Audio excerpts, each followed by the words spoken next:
and a very warm welcome to the television podcast from the Royal Television Society London, with me, your host, Nadine DeReza. And me, your other host, Andrew Eborn. Every month we review some of the biggest television events and news stories with the assistance of a fantastic all-star panel, which we personally plucked from a rich pool of contributors and journalists, including titans of television, media moguls, and industry giants who live and breathe TV. And in this episode, we're turning the spotlight on the electrifying world of music on TV, because this June sees a clutch of music festivals, including the 20th anniversary of the Download Festival. Of course, we've got the Isle of Wight Festival, and what many regard the ultimate festival. What am I talking about? Glastonbury is in town, and we're going to explore how televising of these iconic music gatherings has evolved over time. And we have some very special guests on the show today, including Alison Howe, executive producer of BBC Glastonbury, as well as Harvey Goldsmith, the legendary producer and promoter of rock concerts. And later on in the show, we'll be joined by Frances Taylor, who's the previews editor at the Radio Times, and she'll be selecting her top picks for June. But before all of that, some exciting news. We had the wonderful Matt Laycock, you might remember, from Barb Audiences on the show, and he was talking about Eurovision and Coronation and his predictions for what the audience figures might be. Well, surprise, surprise, he actually was pretty right. We've got the figures just in. The Eurovision final on BBC had an audience of 10.2 million views, which I understand is the best Eurovision has ever had. And the Coronation actually a bit down from what Her Majesty's funeral, which was 28 million, but as predicted, they still got a great audience, about 19 million viewers for that as well. Wow, good to get an update on those viewing figures from Barb Audiences. But let's start the programme, and of course we're going to start with Glastonbury. So Glastonbury Festival has come a long way since its humble beginnings back in 1970, when the festival was only 1 day and £1 a ticket. Today, Glastonbury is the largest greenfield music and performing arts festival in the world, and in so many ways has formed a template for all the festivals that have come after it. The famous pyramid stage attracts the highest profile artists, but a lot of the best experiences are to be found out on the outskirts, off the beaten track, and where you least expect them. And the BBC will be broadcasting throughout the festival. And to tell us more about this year's coverage, who better than the award-winning Alison Howe, executive producer of Glastonbury. Alison, welcome to the television podcast. Oh, it's great to be here. Thank you for asking me. No, it's great to have you. And just looking at your biography, I mean, you've got so much experience at working at the BBC. Just give us a sense of some of the work that you've done. I know you've worked with some of the biggest artists in the world. I have, which I'm very blessed about. And I've actually also been lucky enough to work in some capacity or other for the BBC at Glastonbury since 1992, I think it was my first year, when I was just starting out on my career in broadcasting, and I worked at Radio 1 with the likes of John Peel, Andy Kershaw. We did some radio shows at Glastonbury for a few years, and then in 1998 I joined the TV team and have been part of it and latterly leading it ever since. And it's an absolute pleasure. And as I've said previously, the best job in the world, because it is the best festival in the world. So I must have the best job in the world. You certainly do. And I hope I've worn Glastonbury attire today, especially for you, Alison, because I know you've worked with the likes of Adele, Ed Sheeran, Stormzy, Arctic Monkeys, giving them their TV debuts and so much more. But let's have a look at the coverage for this year. I know last year saw the return of Glastonbury after an enforced break, and BBC's coverage in 2022 was bigger in scale and range than ever before. So what can the TV audience expect in 2023 in terms of scale and range of coverage for this year? Well, you're right in that last year when we returned, we wanted to come back bigger and better than ever before. And, you know, some of those things will be returning this year. We had last year was our first year of having a dedicated hosted channel on BBC iPlayer during the afternoon when the traditional TV coverage isn't able to be on. And we, that was a real triumph for us, and something we're going to do more of this year. You know, there's a real appetite from the audience to see what's happening on site during the afternoon. And, you know, the way we did it last year, we're doing a bit more of it this year, is like a real step forward in that kind of immersive experience of seeing the festival at home. So we're doing more of that. We're filming the Pyramid Stage in UHD 4K again this year, which is exciting because lots of people enjoyed having access to that last year. And we're just going to be on TV more. I mean, I actually look at the number of hours we're potentially going to be doing. It's over 40 currently across BBC 1, 2, 3 and 4, the most we'll have ever done. Slightly daunting, but equally that's because people want it, and the BBC, you know, loves it. It's a big part of, you know, the BBC planning every year. So the more we can do, the better for the audience. Absolutely. And it's changed, obviously. It's evolved with how we view and consume TV. So the digital live streams and being able to watch Glastonbury on demand, you know, how important is that as part of the mix? Really important. I mean, you know, it feels sort of just what we do, but it, you know, it's good to remember how sort of revolutionary it was when it first started. In the, you know, people, as we know, people consume culture in lots of different ways. So, you know, if you're an artist performing on one of the big sort of 5 main music stages at the festival, there's so many different ways you can get to an audience, sometimes a brand new audience, and that can be live through the stream, or it can be later in the day on the kind of TV highlights. It can be in single form on the BBC YouTube channel. It can be on the radio, either 6 Music or Radio 2 or Radio 1. So there's just different. The BBC really brings together all its platforms into sort of one place, and the team that work on it work together to ensure that the navigation around all those platforms works for the audience, so they know where they can find the artists they're looking for. And how about the BBC's dedicated Glastonbury channel? What can we get from that we can't, say, get on the mainstream channels? So the iPlayer channel is on sort of from midday through until the early evening, and literally goes right up to when BBC 1 or BBC 2 comes on air. And what it is you can live in the moment of what's happening at Glastonbury through curated, hosted coverage, and be, you know, taken around the stages and get a real sense of something that might be happening there and then at 2 o'clock in the afternoon. Previously, we'd have to wait until the TV networks came on air and almost sort of treat it as highlights. Whereas with the iPlayer channel, you can be in the moment, and Glastonbury like to have surprises on its stages. So, you know, often there will be a surprise guest. Again, we'd sort of slightly be behind the news in terms of turnout around, but with the iPlayer channel, we can treat it live in the sort of more traditional way of the networks. And how about the planning for this year's Glastonbury? When did that actually start for the BBC?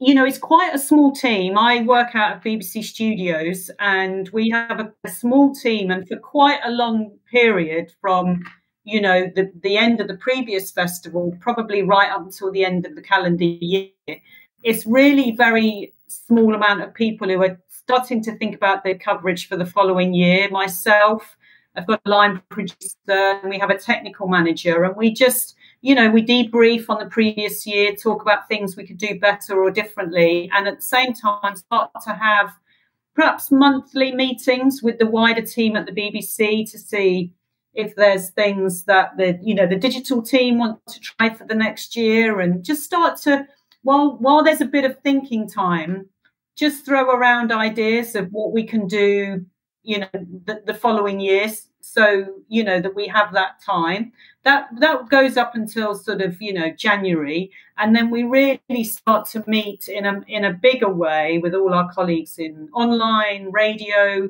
press, marketing, you know, the editorial team, and just start to, you know, as we get more information from the festival itself, you know, how the cover might be shaped, what sort of artists have they locked in, what channel might they broadcast on, and just really just start to because even though it's the same every year in that it's a festival on a farm in Somerset, every year the artists make it that bit different. The conversations are different.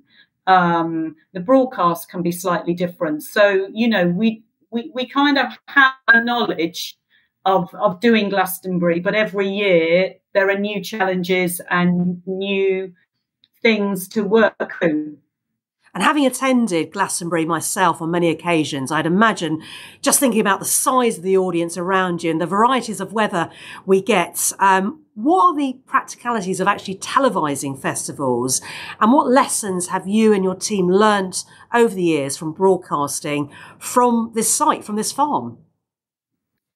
We've learnt some hard lessons, particularly weather related. Some of us that have been doing it for a while have done some very bad weather years. You dig deep at those points, particularly when your whole set is underwater and you have to find somewhere else to broadcast. We've learned some hard lessons. And when people join our team and do their first Glastonbury, we always say to them, if the weather's good, just treat that as an extra bonus, because when the weather's good, you don't think about the weather. You might make sure people are drinking enough water or, looking after themselves. But the minute the weather's bad, it just, the whole production takes on a new feel. You have to think about how people are getting on site, their welfare, the conditions of the site in terms of the OB infrastructure. It just brings a lot of challenges. And again, because we've got this small core of a group team across the BBC, many of which have experienced those conditions and those challenges, I think it gives everybody the confidence that we've sort of, if we have to deal with a bad year, hopefully that won't happen this year, but if we did, then everyone feels safe and secure in that we've learnt lessons from previous times, and whatever's thrown at us, we'll work it out. And quite often when the weather has been bad, that becomes the story of the festival. So people are looking to you as broadcasters to reflect that story. You become the story, as we know quite often happens. So we have to bear that in mind, as well as still trying to deliver all the big live performances. We have to deliver the story as well. Yeah, I remember 1997 seeing Radiohead, and that was a very muddy year, and I've still got scars from that.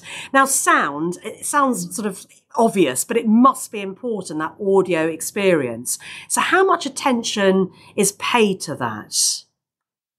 A lot. I mean, a really kind of talented group of people who we work with in BBC Public Service, look after all the live sound on all the stages. And we work collectively with artists, because at something like Glastonbury, the pictures and the sound are equally important. So there's a real effort and an amount of time put into working with artists to achieve the best sound for them. We all work in music, sort of content all year round. So quite often we will have relationships with artists already, which helps, but sometimes an artist will appear that we've not worked with before, so we have to put that extra effort in to build the trust. And luckily, the BBC brand and the Glastonbury brand together really help, because I guess our reputation goes before us, and that often helps sort of bring the kind of teams together with the artists to make them feel secure. Because, you go out on a stage, particularly the Pyramid stage, you probably haven't had a sound check, and, you're at the whim of social media and everything. So, it's important to us that artists have a really great experience. Now, you've mentioned Glastonbury is a great brand for the BBC to broadcast, but how does it actually compare to other music programming in terms of audience ratings? It's right at the top, I would say. I mean, obviously, it depends if you're talking about pure music performance or things like the concert recently for the coronation and things. But it's right up there. You often find with Glastonbury, an awful lot of people will consume it over the weekend that perhaps wouldn't necessarily watch a lot of music programming the rest of the time, because in a way it's more than that. It's a cultural event. It's like the people who watch the FA Cup final but don't watch football the rest of the year or watch the Grand National. It's in that territory. Now, I don't know if you can answer the last question without offending potential artists, but who have been your personal favourite legendary headline sets or sets at Glastonbury, and who are you looking most forward to seeing this year? So a little bit of a look back and then a look forward to the coming weeks. It's so hard because in a way I love so many artists who've performed at Glastonbury, and there's been so many favourites. I suppose the one that will always stick in my mind will be Beyonce, because it felt like a real game changer. The amount of effort and planning and production and thought she put into her show, but so specific around that particular stage on that particular evening. And I'll never forget suddenly looking at the front line of the crowd, looking back at her in front of that stage, and it was just full of women, full of young women, which, you know, back then wasn't necessarily the norm. And it just felt to me like a real game-changing moment, and of course an incredible show that, you know, we're all incredibly proud of. So I suppose that I always come back to that one. Alison, thank you so much for joining us on the television podcast. It's been fantastic to get your insights, and you know, we wish you all the best with the coverage for 2023, and I think you definitely have the best job in the world. Thanks again. Thank you, and do send us some sunshine, because we never take anything for granted.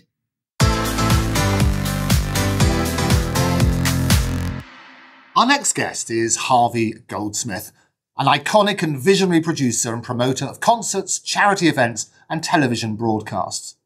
Working with most of the world's major artists, including the Rolling Stones, The Who, Pink Floyd, Bruce Springsteen and Luciano Pavarotti, Harvey has successfully managed, produced and promoted shows that have shaped the music industry and revolutionised television coverage of events.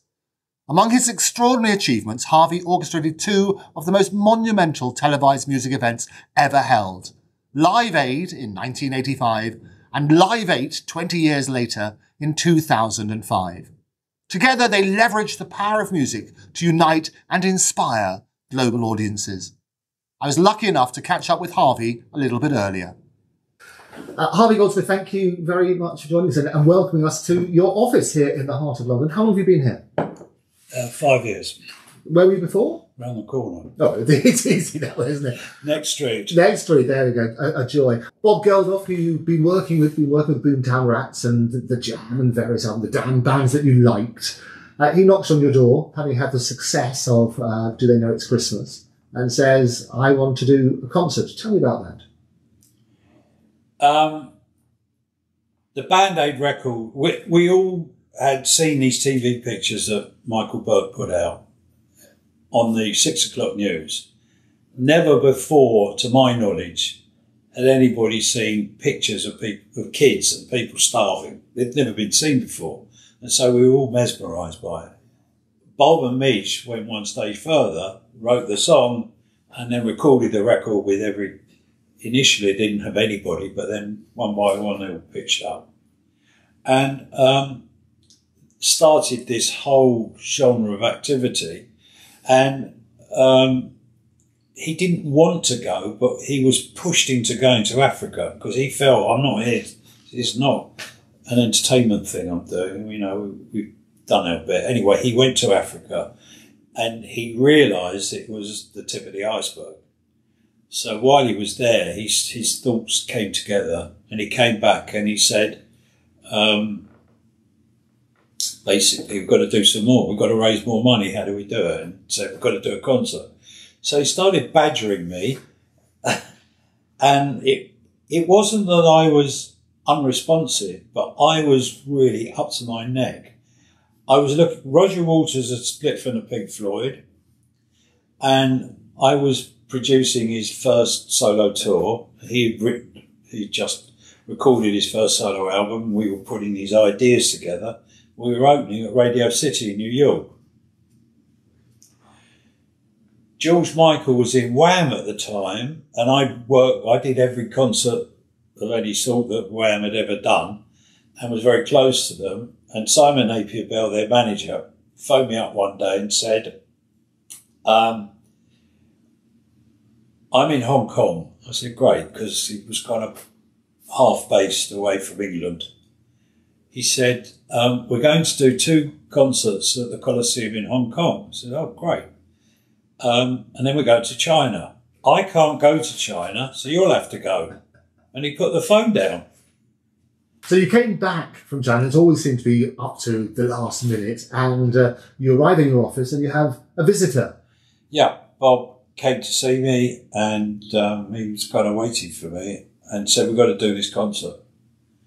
And he gave me the dates he wanted to do. I said, no, you can't have those dates. Bruce Springsteen's doing them. He said, well, Bruce Springsteen will be part of it. I said, I doubt it, because that wasn't his way. Anyway, it was 10.5 weeks from start to finish. Before the concert. And this is the extraordinary thing. You talk about things being last minute. Actually, July the 13th, 1985, a few weeks before that. Last minute, you obviously getting a broadcaster on board and doing effectively 16 hours of live music was a first. How did that come about? Bob went to see Mark McCormack. Mark McCormack, eventually, he run all the various broadcasts. Eventually went to Channel 4, and Channel 4 said they'd give him 2 hours. So we had 2 hours in our back pocket, and I said, that's not good. And Bob said, no. So I knew the old Great Whistle Test people very well. I'd been on the show a number of times, and I knew Mark Appleton. So I phoned Mark Appleton up, and I said, you've got to help me out. We've got this idea, we're going to do this show, and he got totally involved in it. I said, who do we talk to? So he said, I'll talk to the head of daytime television, which I subsequently found out there wasn't a head of daytime television at the time. But he had some role or other that equated to it. His name was Roger Lawton. We went to see Roger Lawton, and he was terribly sympathetic because he himself had given money because of the results of those pictures on the news and the Band Aid record. He realised, he said, I don't know if we could do this, because Bob kept banging the table, so we've got to have we want to show the whole concert. And by that time, which was about 3 weeks in, Bob had convinced me we had to do a show in America as well. We didn't have a show in America, but they didn't know that. So he said, we're going to have a show in America as well. And Roger looked and said, the test matches are on. I don't know. We might be able to split the broadcast between BBC One and BBC Two. I'll go and see the Director General and see what he says. And the last thing that happened was, it was a Friday afternoon, Bob said, I want the answer Monday morning. Anyway, Roger did his trick. He went to see Michael Gray. Michael Gray thought about it over the weekend, and on following Tuesday, he phoned up and said, I've thought about it. I'm going to clear the schedule. And from that point onwards, we had a show. Yeah. And everything fell into place at that stage. What was extraordinary and legendary on that sort of basis is that you had a press conference at Wembley, and at that stage you didn't have any other acts other than the Boomtown Rats. We had the Boomtown Rats. You had the Boomtown Rats, who couldn't quite fill 16 hours, as great as they are. And Ultravox, because of Mitch's involvement. That was it. That was it. And the press, biggest press pack you have seen. Ever. So tell me about that moment and what Bob did. We were in the ballroom of Wembley Stadium. I think there were 480 members of the press there. I've never seen anything like it. Press, TV, radio and general media. There was myself and John Kennedy and Midge, and I sat next to Bob, and I got up, thanks everybody, and Bob got up and said, we're going to do this concert, whatever. And somebody, one of the journalists, put his hand up and said, who's playing? And he just rattled off a list of names. And I literally was kicking him. I was kicking his shin under the table. I said, shut up, brilliant. None of them. But anyway, he announced this long list of names, that all the ones he could think of. And then when we got out, I said, "Are you nuts? What do you mean? Who? None of them. Not one anyway. They all, one by one, most of them fell into place. That's how it worked. But it was hysterical. And very, as you say, once one person's in place, say, well, such and such is doing it, and then for everybody else. Well, everybody calls everybody else. It's the standard way of the way things work.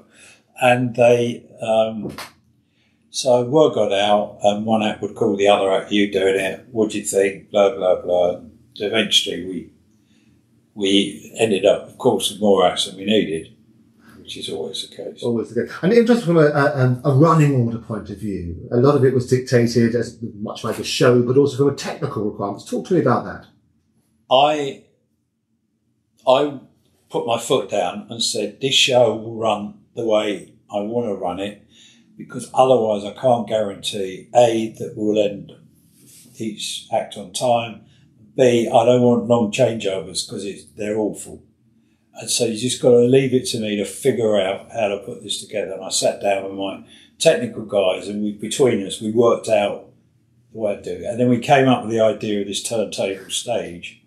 So we had one act loading on, one act performing, and one act coming off, and it just turned. And even though it broke down the night before, on the day it worked brilliantly. Now, what I loved about that story is that you say your team were exhausted in the morning. It wasn't working, it wasn't turning. The night before it wasn't, no. And so you had to bribe them with beer, I think, in the morning, didn't you? Yeah, I said, we'll just send out for a load of mice and put them in a treadwheel. They'll do it. And you also had acts, because obviously some people are going to have the ABC, I think, were only doing 2 hours as opposed to MTV, who were doing total broadcast. You'd have the heads of industry phoning you up and telling you, we've got to make sure we're in the 2-hour version. Yeah, the night before was awful. It started off with my production manager phoning me up about 9 o'clock saying the turntable's not working and everybody's going home. In which case I went to the off-licence, bought 3 crates of beer and drove down to Wembley and just sat everybody, gave them all a beer, and we figured out how to get the thing working. Some piece of scaffolding or something got caught in the turntable. That's what it was. So we fixed that. I got home about midnight, pretty exhausted, and the phone started ringing, and it was Tommy Mottola, who was the head of Glastonbury, saying, and he was managing Hall & Oates at the time, and he said, Hall & Oates aren't on the ABC TV special. And I'm going, and he said, if you don't put them on, I'm going to pull Mick Jagger and Tina Turner or whatever. And it was at the point, I said, just whatever you want, care less. But Bill Graham phoned up and said, Black Sabbath have got to be on it because I'm doing their merchandising. And so what? As much as I love Black Sabbath, and I did, because I did all their touring. But nevertheless, it just got to the point where we had what we had. We had to make it work. We couldn't deviate from it. The timing was everything. The key principle of that show was timing. And on the morning of the concert, I woke up very early, and I was really thankful because the sun was out, because you never know what was going to happen. And I got down to the venue at about, 8 o'clock in the morning.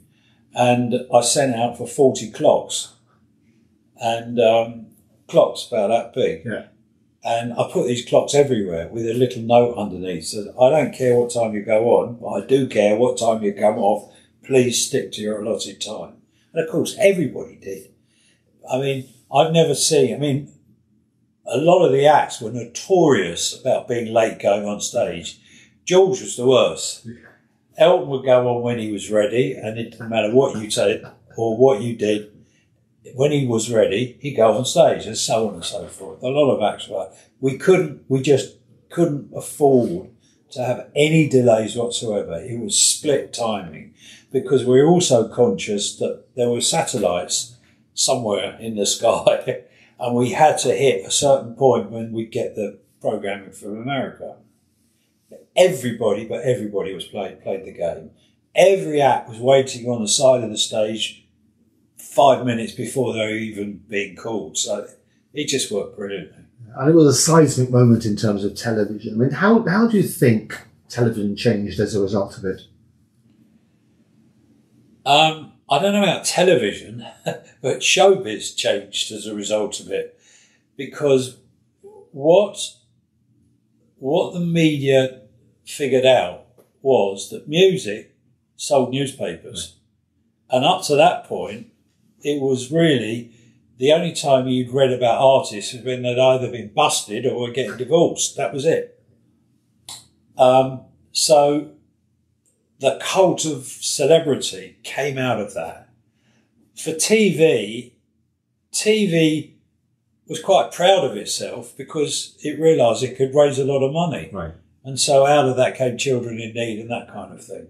It was the start of all the big telethons and things like that. Yeah. And you also had Live 8 a few years later. You decided to do it all again on the 2nd of July, 2005. I was there, thanks to you. The biggest collection of artists. Live 8 was different. 225 artists. Live 8 was completely different. We didn't want to do Live 8. The trustees of the Band Aid Trust, the same trustees, with the exception of Maurice Oberstein, who unfortunately passed away, from the get-go. And we all met beforehand, 2007. In fact, we probably started in 2006 thinking about it. And so we decided to put out the DVD. And then there was this call, because we were hosting the G8 concert, G8 meetings. And what came about was that Africa wasn't on the agenda anywhere. And so there was a whole movement of people who were quite determined to put Africa on the agenda for the leaders of the G8 countries to talk about it.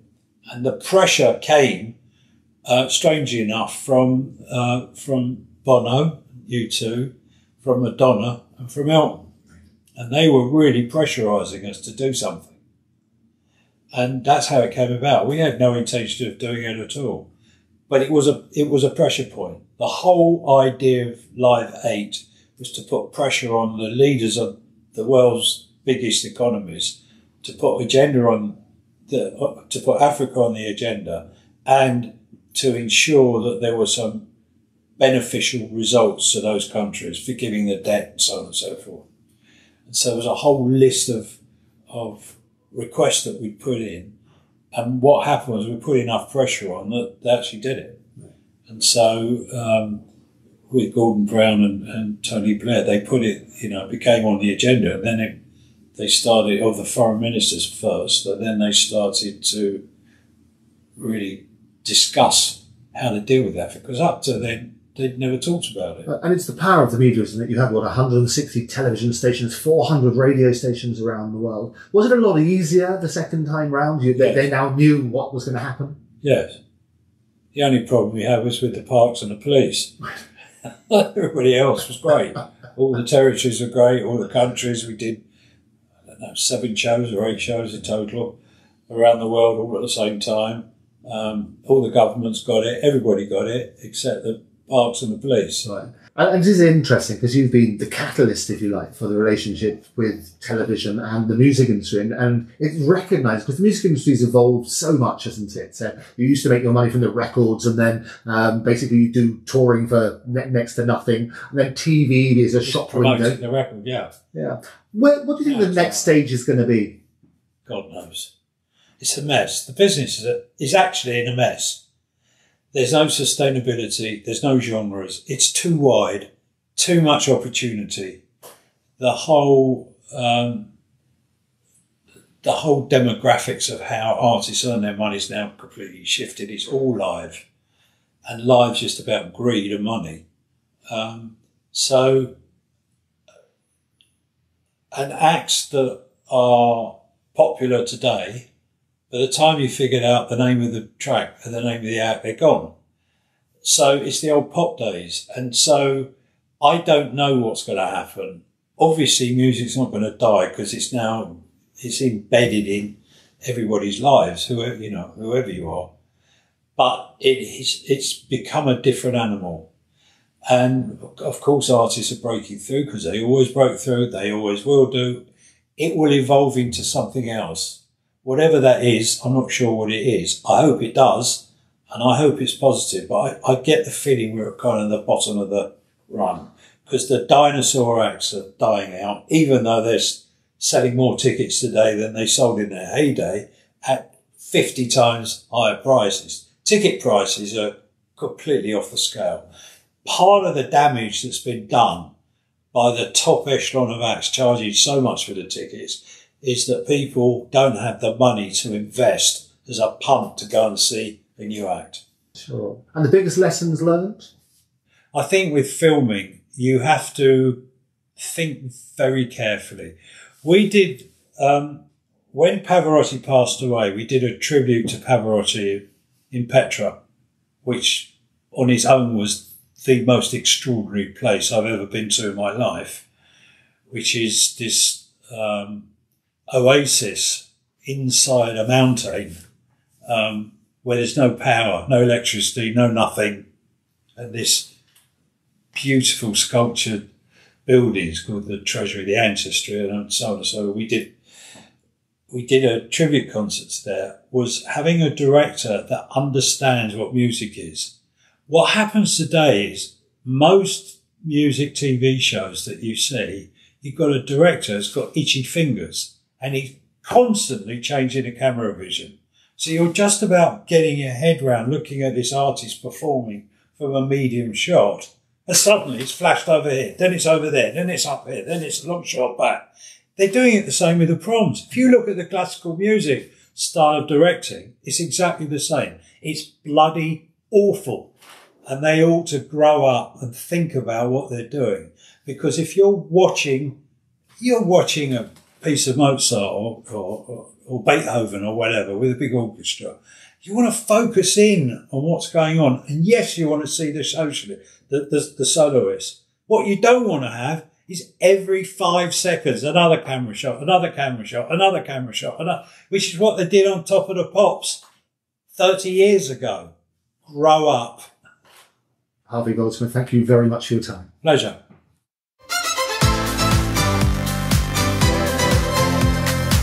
Well, we come to one of our regular features here on the Television Podcast, and welcome to the fantastic Francis Taylor, who is the preview editor of the Radio Times. How are you doing, Francis? I'm very well, thank you. Thanks for having me. You've done your usual thing of ploughing the fields and working out what we might be watching during the upcoming months. And one of your first picks is something called Changing Ends with the wonderful Alan Carr. Tell us about that. It's really lovely, actually. And I think it might be easy to miss because it's on ITVX, which, again, they've had a lot of publicity about. But I still think if you go out in the street and say to people, are you a regular viewer of ITVX? You might not find too many subscribers. So I'd say this is a brilliant show to kind of drive people to the streaming platform. It's a sort of semi-autobiographical comedy about Alan Carr and his early years in 1980s Northampton. And for people who aren't too aware of Alan's story, his dad is actually a guy called Graham Carr, who was a former footballer and later went on to become a football manager. And he was very keen that his son also got into football, but Alan was far more interested in acting, dancing, and as we see here, Agatha Christie. I have to say, the standout performance in this comedy is the actor Oliver Savell, who plays the young Alan. I mean, he has the glasses, they've given him some lovely teeth, and it's really affectionate and a lovely portrayal. It's not a caricature, it's a exaggerated performance, I'd say, of a young Alan, but it really hits the spot. And I think the other lovely element to this, because although it's a drama that runs through, and as I say, it's quite period because it's set in the 80s, Alan Carr actually appears himself today, sort of standing on the sidelines in sort of a breaking the fourth wall kind of thing. So he addresses the audience directly and will put sort of funny asides in and nice little lines, which really adds something. And it sort of feels a bit like at some of his stand-up, maybe you sort of feel like you're getting a bit of a stand-up set in amongst this autobiographical comedy. So it's really charming, really sweet. And there's 6 episodes that are all dropping on ITVX on Thursday, the 1st of June. That sounds like a great choice. Now, your second one is what I'm really looking forward to, having just watched the McEnroe film on Amazon Prime, which is an intimate portrait itself, one of the most explosive and compelling sporting icons in tennis. And interestingly, McEnroe was directed by Barney Douglas and recently won a Sports Emmy for Best Editing Long Form. I say that because the Emmys are brought to you by the National Academy of Television Arts and Sciences in the States, which has a very similar remit to the RTS. And actually your choice is Gods of Tennis, BBC Two. So I think I'm going to love this one.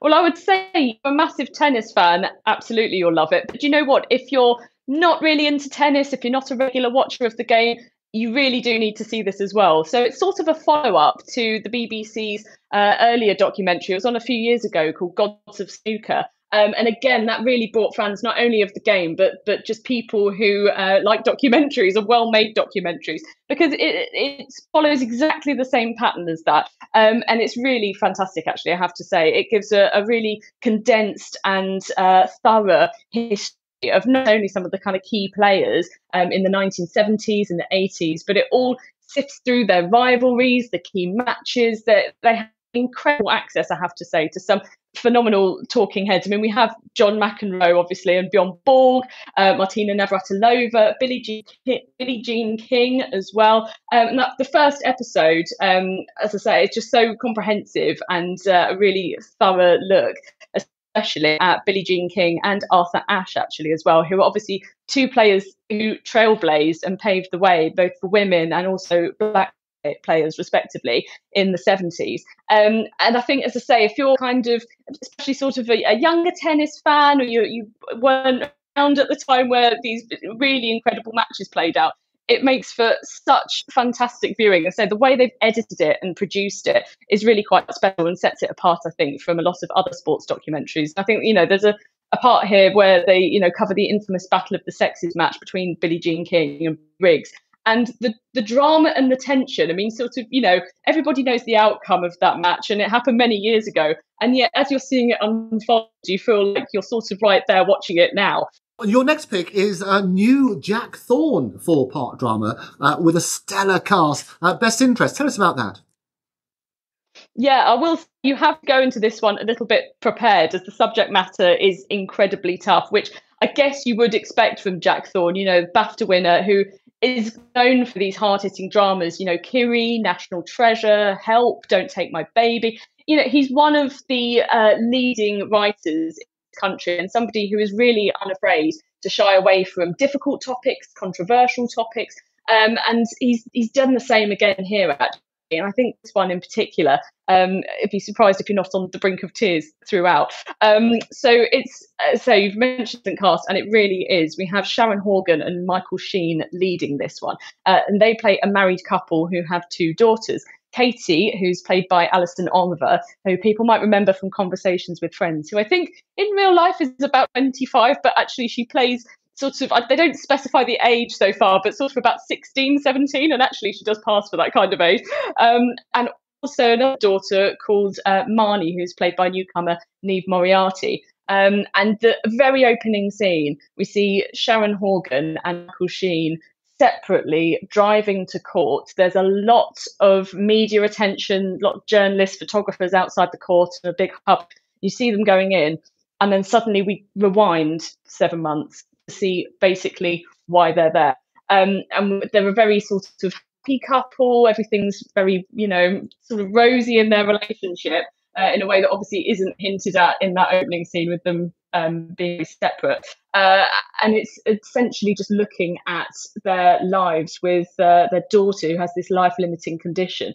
And the whole sort of premise, the wider premise of it, is that doctors tell the couple that they think that the life should be ended of their daughter for medical reasons, and they disagree, and it goes to court. And now this is obviously a topic that we've seen in the media, many high-profile stories, and it's obviously also one that is highly contentious, highly divisive, and will spark a lot of debate. But I think for me here in particular, what really makes this stand out is Michael Sheen and Sharon Horgan's performances.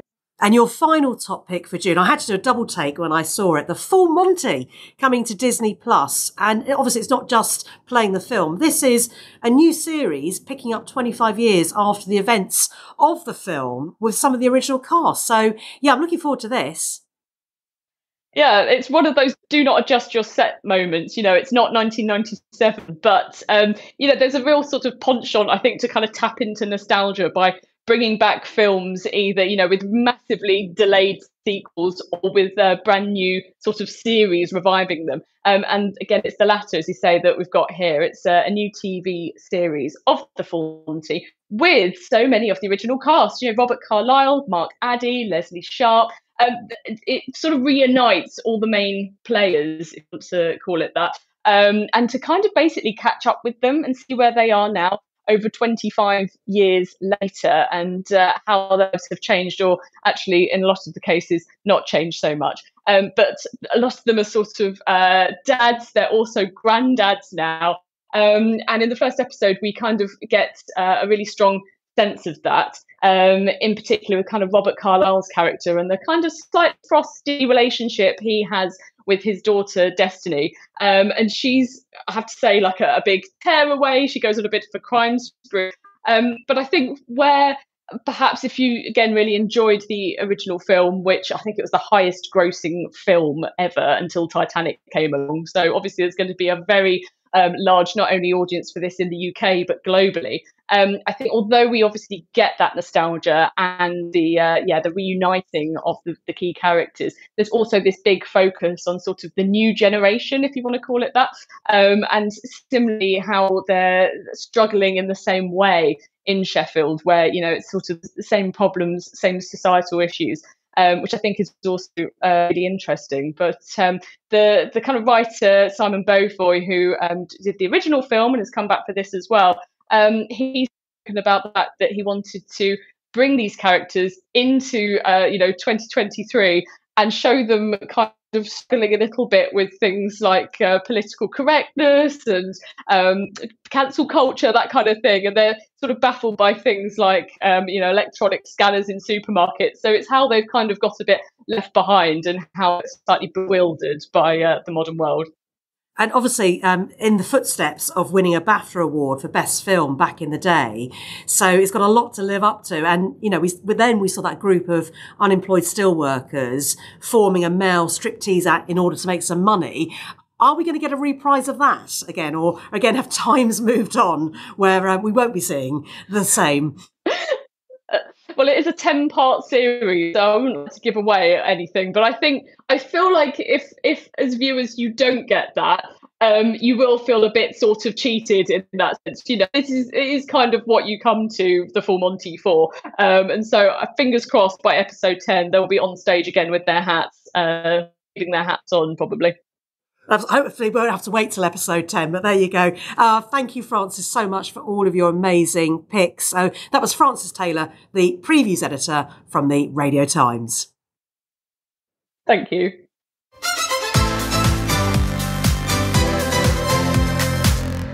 Well, that's it for another thrilling episode of the Television Podcast. And if you're just listening to us, well, you can get us with all of your senses, because you can find us on the RTS London YouTube channel as well. More platforms than Paddington. Don't forget to subscribe and follow at RTS_London, at Nadine DeReza, at Andrew Eborn. Oh, well pronounced. And thank you so much for all our guests for joining us today, including Alison Howe, Harvey Goldsmith and Frances Taylor. And thank you for listening or watching to us as well. And next month, we'll be talking all things TV again. So until then, thank you so much for joining us. From me, Nadine DeReza. And from me, Andrew Eborn. Goodbye.